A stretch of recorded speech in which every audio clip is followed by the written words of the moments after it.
আমরা মানববন্ধনটা অল্প কিছুক্ষণের মধ্যে আমাদের মানববন্ধন সমাপ্তি হয়ে যাবে। আমি আপনাদের কাছে অনুরোধ জানাচ্ছি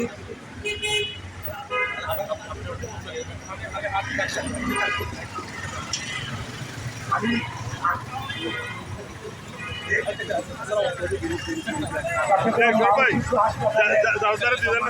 সভাপতি এবং ডোনার মেম্বার চট্টগ্রামের আনুষ্ঠানিক ব্যক্তিত্ব জনাব জাভেদ আফসার চৌধুরী, ইঞ্জিনিয়ার জাভেদ আফসার ভাই আমাদের মাঝে উপস্থিত হয়েছে। আমি ধন্যবাদ জানাচ্ছি। উপস্থিত হয়েছেন বিশিষ্ট সংগঠক, জাতীয়তাবাদী আদর্শের অন্যতম সংগঠক মোহাম্মদ আব্দুর রহিম, হাজি আব্দুর রহিম এবং সংগঠক সমাজসেবক মোহাম্মদ রহিমুল্লাহ।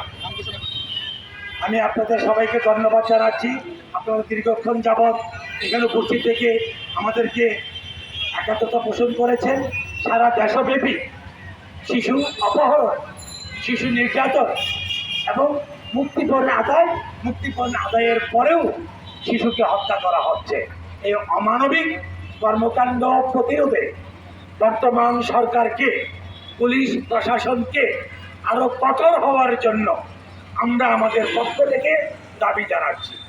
প্রিয় সমাবেশ, আমরা মানবতার পক্ষে, আমরা সমাজ কল্যাণের পক্ষে, আমরা মানবিক ন্যায় বিচার, সামাজিক ন্যায় বিচার বাস্তবায়নের পক্ষে, আমরা মানবাধিকারের পক্ষে। সারা বিশ্বব্যাপী সকলের সহযোগিতায় সর্বস্তরে মানবাধিকার প্রতিষ্ঠিত হোক, মানবাধিকার লঙ্ঘনের বিরুদ্ধে বিশ্ব বিবেক জাগ্রত হোক, এই আমাদের প্রত্যাশা। এখানে ইন্টারন্যাশনাল হিউম্যান রাইটস কমিশন এর নেতৃবৃন্দ, বাংলাদেশ অ্যাম্বাসেডর, দায়িত্বপ্রাপ্ত বাংলাদেশ তথ্য মানবাধিকার ফাউন্ডেশন, মানবাধিকার ফাউন্ডেশন নেতৃবৃন্দ এবং মানবাধিকার ফাউন্ডেশন চট্টগ্রাম বিভাগের নেতৃবৃন্দ, চট্টগ্রামের স্বনামধন্য মানবতাবাদী এবং সামাজিক সরকার নেতৃবৃন্দ সবাই উপস্থিত হয়েছেন চট্টগ্রামের একাত্ম থেকে। সবার বক্তব্য একই ছিল এবং আমি সকলের বক্তব্যের সূত্র ধরে এই সমাপনীতে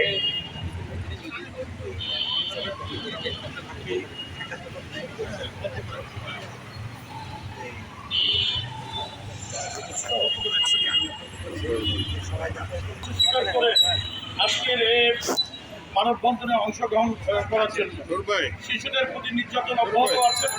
আজকে মানবিক প্রতিষ্ঠান আমরা মানববন্ধনে দাঁড়িয়ে যে সকল বক্তারা বক্তব্য দিয়ে গিয়েছেন সকলের সাথে আমিও একাত্মতা প্রকাশ করছি এবং আমরা মানবিক দৃষ্টিকোণ থেকে এটার তীব্র প্রতিবাদ জানাই। বর্তমান সরকারের দৃষ্টি আকর্ষণ করছি এবং সময় ক্ষেপণ না করে অতি সত্য আইন 35 মাধ্যমে এরকম বিরুদ্ধচারণ যেগুলো হচ্ছে সকল উপযুক্ত ব্যবস্থা গ্রহণ করার জন্য আহ্বান করছি। সকলকে ধন্যবাদ, আপনারা পার্টিসিপেট করে এসেছেন এবং আগামী প্রোগ্রামগুলো আমাদের সাথে থেকে আমাদের দাবি আদায় না হওয়া পর্যন্ত আমরা যে সকল কর্মসূচি দেবো সবাই একসাথে থাকবেন। ধন্যবাদ সকলকে।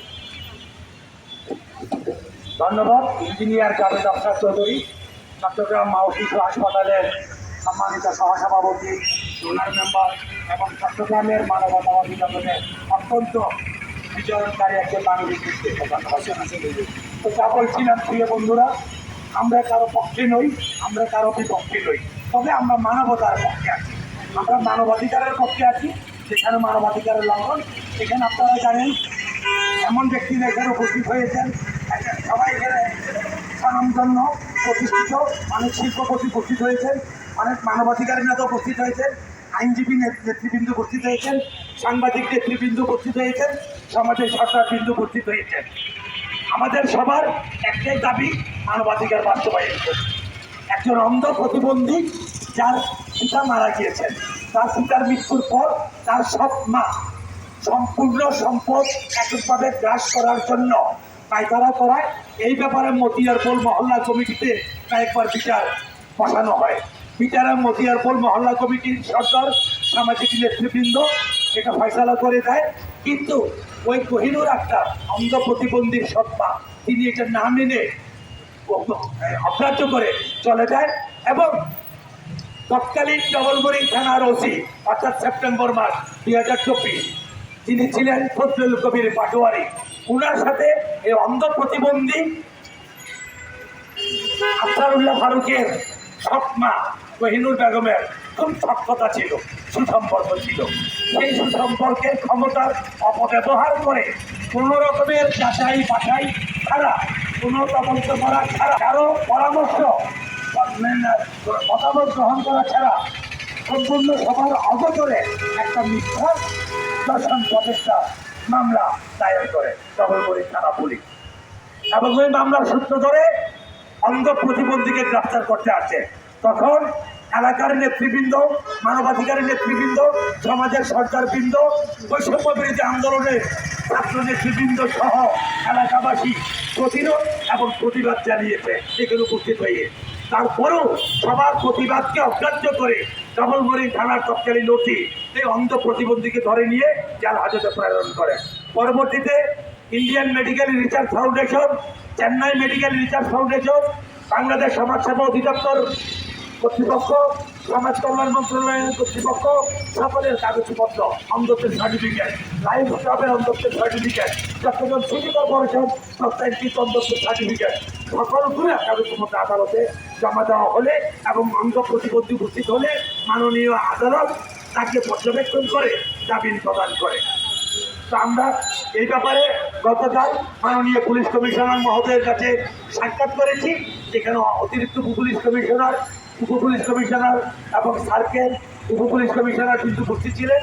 তারা আমাদেরকে আশ্বাস দিয়েছেন, মাননীয় পুলিশ কমিশনার সহযোগিতার আশ্বাস দিয়েছেন, উনি পরামর্শও দিয়েছেন, সমবেদনা প্রকাশ করেছেন। ওনার প্রতি আমরা কৃতজ্ঞতা জ্ঞাপন করছি। আশা করছি ওনার প্রতিশ্রুতি অনুযায়ী যে ব্যাপারটা দেখবেন এবং বিবেচনা করবে, মামলাটা প্রত্যাহারের জন্য ডবলমুরিং থানাকে উনি তদারকি করবেন, নির্দেশ প্রদান করবেন। এই আশাটুকু যাতে বাস্তবায়ন হয় আমরা ওনার প্রতি এই আশা ব্যক্ত করে অসহায় অন্ধ প্রতিবন্ধী এই মামলাকে হাসিনা আক্তার, অন্ধ প্রতিবন্ধীর স্ত্রী এবং অন্ধ প্রতিবন্ধী আফসারুল্লাহ ফারুক তার পরিবার সদস্যদের মামলা প্রত্যাহার করার জন্য দাবি জানাচ্ছি। দেশব্যাপী শিশু হত্যা, শিশু অপহরণ, শিশু নির্যাতন বন্ধে প্রশাসনকে কঠোর হওয়ার দাবি জানাচ্ছি। এই দাবি ব্যক্ত করে আজকের এই মানববন্ধন এখানে সমাপ্ত ঘোষণা করছি। যারা বিভিন্ন নেতৃবৃন্দ উপস্থিত হয়েছেন আপনাদের প্রতি কৃতজ্ঞতা এবং আবারও ধন্যবাদ জানাচ্ছি। অন্ধ প্রতিবন্ধী এখানে উপস্থিত আছেন, উনি আপনাদের সবাইকে ধন্যবাদ এবং কৃতজ্ঞতা জ্ঞাপন করছেন। আমরা মানববন্ধন আনুষ্ঠানিকভাবে সমাপ্তি ঘোষণা করলাম। আমরা এখানে কর্তব্য আমাদের একজন সমাজের যে সর্দার রহিমুল্লাহ সর্দার, রহিম ভাই সর্দার, উনি আপনাদেরকে একটা আবেদন জানাচ্ছেন। এক মিনিট।